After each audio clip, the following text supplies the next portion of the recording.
It's not polite. जंग जीतने के लिए 3 चीजों की बहुत अहमियत होती है, गैरत, ईमान और अकल। लेकिन यकीन कीजिए पाकिस्तानी कौम यानी आप इन तीनों चीजों से खाली हैं। आज मैं आपको मायूस नहीं करूंगा, बल्कि आप लोगों को हकीकत दिखाऊंगा, आप लोगों को आईना दिखाऊंगा। आप लोग वो कौम है कि जिनके इंतहाई संगीन और परेशान कुन हालात में जब आपकी शहरत काटी जा रही थी, तब भी पाकिस्तान के यूट्यूब पर ट्रेंडिंग में ड्रामे और गाने थे। क्या गज़वा हिंद की पेशनगोई इस कौम के लिए की गई थी कि जिसकी 80% आबादी हराम खाती और कमाती है, जिनके पेट में हराम होता है, जिस कौम की 90% आबादी झूठ बोलती है, गाहक को चीज की खामियां और नुक्स बताए बगैर बेच देती है और इसको अक्लमंदी समझती है, जिस कौम की बेटियां टिकटॉक पर नाचती हैं और इस कौम के शाहीन उन्हें बड़ी खुशी से देखते हैं। और यही बेटियां और बेटे जब वालिदैन बनेंगे तो सिवाय नाचने वालों के और क्या पैदा करेंगे, और ये माएं क्या तरबियत करेंगी। हकीकत तो ये है कि बेगैरत हिंदू और यहूदी नहीं, बेगैरत आप हैं। आप पाकिस्तानी बेगैरत हैं। आप लोग वो कौम हैं जो वैसे तो सारा साल इमाम हुसैन के मुकद्दस नारे लगाती रहेगी, लेकिन जब वाकई में कश्मीर मैदान करबला बनेगा तो सारी कौम वही कुफा वाले बन जाएंगे जिन्होंने इमाम हुसैन से कहा था कि आप आए, हम आपका साथ देंगे, लेकिन जब वक्त आया तो कोई अपने घर से नहीं निकला। फिर ये लोग तालिबान की मिसालें देते हैं कि तालिबान के पास कुछ भी नहीं था, कोई असबाब नहीं थे, लेकिन अल्लाह ने उन्हें फिर भी फतह दी। मुझे हैरत है कि ये किस मुंह से तालिबान की बात करते हैं। तालिबान को अल्लाह ने फतह दी थी तो उनकी गैरत, उनके ईमान, उनके तवक्कल, उनकी जिद्दोजहद, उनकी कुर्बानियों, उनके अज़म, उनके इस्तक़लाल और उनकी जिहाद की बिना पर। ना तो उनकी बेटियां टिकटॉक पर नाचती थीं, ना उनके बेटे गेम ऑफ थ्रोन्स और गानों और फिल्मों के शदाई थे, ना वो हराम खाते थे और ना ही वो नमाज कज़ा करते थे।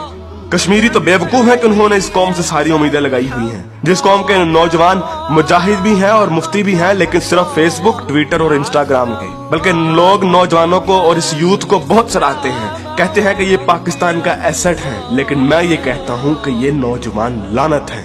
इस वक्त पाकिस्तान की तकरीबन तमाम यूनिवर्सिटीज फहाशी, फहशगोई, गलाजत, नशा, इश्क व माशूकी का अड्डा बनी हुई है। इन नौजवानों ने इस्लाम को मजाक बना दिया है। इन्हीं नौजवानों ने मॉडर्निज्म के नाम पे फहाशी और बेहयाई को रिवाज दिया है। हर लड़की आजकल टाइट्स पहन के फिरती है। इस्लाम और तहजीब का कोई नामो निशान ना यूनिवर्सिटीज में है, ना कॉलेजेस में। आज के लड़के गर्लफ्रेंड बनाने और लड़कियां बॉयफ्रेंड बनाने को फख्र समझती हैं। इन्हीं नौजवानों में चर्च और सिगरेट एक फैशन बन चुका है। हॉलीवुड के गाने और फिल्में और खुसूसी तौर पे नेटफ्लिक्स आज फैशन, मॉडर्न और पढ़े लिखे होने की अलामत है। और फितने सिर्फ शहरी इलाकों में ही नहीं, देहात में अक्सर मसाजिद खाली पड़ी रहती हैं।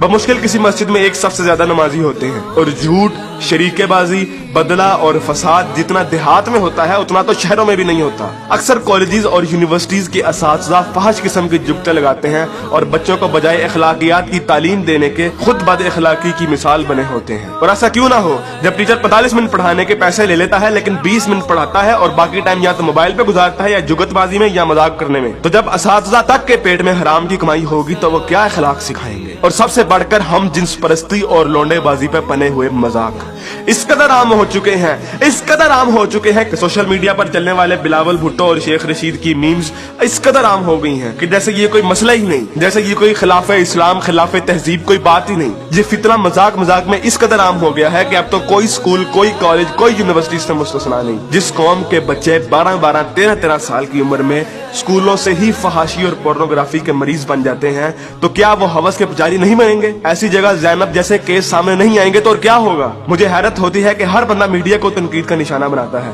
हर बंदा मीडिया को फहाशी का असल कसूरवार ठहराता है, लेकिन खुद को कोई जिम्मेदार नहीं ठहराता, जो उस मीडिया को बड़े शौक और बाकायदगी से देखता है और उस मीडिया को अरबों रुपए का बिजनेस भी देता है।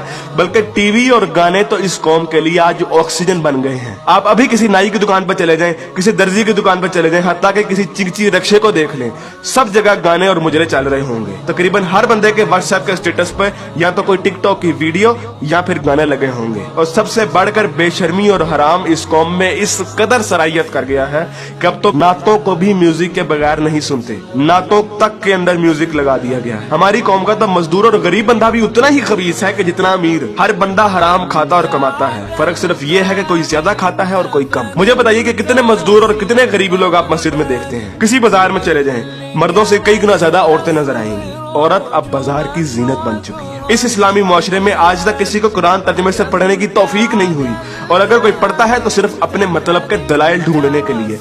बरेलवी कुरान खोलते हैं तो ईद मिलादुन नबी को सही साबित करने के लिए। शिया कुरान खोलते हैं तो जुलूस और मातम को सही साबित करने के लिए।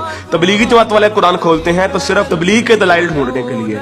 औरतें कुरान खोलती हैं तो मर्दों को निगाहें नीची करने वाली आयत दिखाने के लिए, और मर्द कुरान खोलते हैं तो औरतों को पर्दा करने वाली आयत दिखाने के लिए। और बहुत सी अवाम तो ऐसी है कि जो सिर्फ और सिर्फ वजीफे करने के लिए कुरान खोलती है। यानी इन लोगों ने कुरान को अल्लाह की किताब नहीं बल्कि टेलीफोन डायरेक्टरी बना दिया है। अपने मतलब का नंबर निकाला और डायरेक्टरी बंद। उलमा भी इन लोगों को कुछ नहीं कहते हैं। हर जुम्मे पे उलमा सिर्फ फजाइल की बातें करते हैं, कभी लोगों को ये नहीं कहते कि बेगैरती से कैसे बचा जा सकता है, बदगुमानी से कैसे बचा जा सकता है, झूठ से और फ्रॉड से कैसे बचा जा सकता है। उलमा भी लोगों को नहीं कहते कि कुरान तर्जुमे के साथ पढ़ो और सुनो कि तुम्हारा रब तुम्हें क्या कहता है। और यकीन कीजिए कि जब आप कुरान तर्जुमे के साथ पढ़ेंगे तो आपको अंदाजा होगा कि एक बार सुभान अल्लाह या 100 बार कलमा पढ़ने से जन्नत नहीं मिलनी। अमल करना पड़ता है, अमल। लेकिन हमारे मीठे मीठे उलमा और मुबल्लिग सिर्फ और सिर्फ मोहब्बतें बांटने पर जन्नतों का वीजा दे देते हैं। जिस मुल्क में दुनिया में सबसे ज्यादा ईद मिलादुन नबी मनाई जाती हो, मुहर्रम के जुलूस निकलते हो, तबलीगी जमात वाले तबलीग करते हो, वही मुल्क दुनिया में करप्शन और झूठ और हराम कमाने में सबसे आगे है। तुम लोग कुर्बानी के लिए जानवर भी लेते हो तो सिर्फ लोगों को दिखाने के लिए, अपना स्टेटस कायम करने के लिए। यकीन कीजिए असल गद्दार आप हैं। कायद आजम अल्लामा इकबाल और 50 लाख शोहदा के लहू से गद्दारी की है आपने, पाकिस्तान से गद्दारी की है आपने, और सबसे बढ़कर अल्लाह और उसके रसूल से गद्दारी की है आपने। ग़ज़वा उहद में जब सहाबा ने हुज़ूर अकरम सल्लल्लाहु अलैहि वसल्लम की एक छोटी सी नाफरमानी की थी तो उस छोटी सी नाफरमानी की बिना पर अल्लाह ने मुसलमानों को बहुत बड़ी शिकस्त दी। हालांकि वो सहाबा थे और अल्लाह के रसूल भी उनमें मौजूद थे। लेकिन आज आप लोग ये कहते हैं कि अगर जंग हुई तो आसमान से फरिश्ते उतरेंगे कतार अंदर कतार। तो पहले अपने अमाल और अपनी औकात देखिए और फिर बात कीजिए। ऐन मुमकिन है कि आप लोगों को इस तकरीर का कोई असर ना हो, क्योंकि जिस पेट में हराम, जबान पे झूठ, कानों में गाने और आंखों में हवस भरी हो, उन दिलों पर हक की बात असर नहीं करती। मैंने कभी इतनी बदतमीजी और सख्त अल्फाज से बात नहीं करनी थी, लेकिन यकीन कीजिए मैं बहुत मजबूर हूँ साफ साफ अल्फाज में अपनी कौम को उनकी हैसियत दिखाने के लिए कि असल में बदनामी के जिम्मेदार आप लोग खुद हैं, कि असल में जलालत आप लोगों ने खुद खरीदी है। ना तो आप कुरान के मोमिन हैं, ना इकबाल के शाहीन।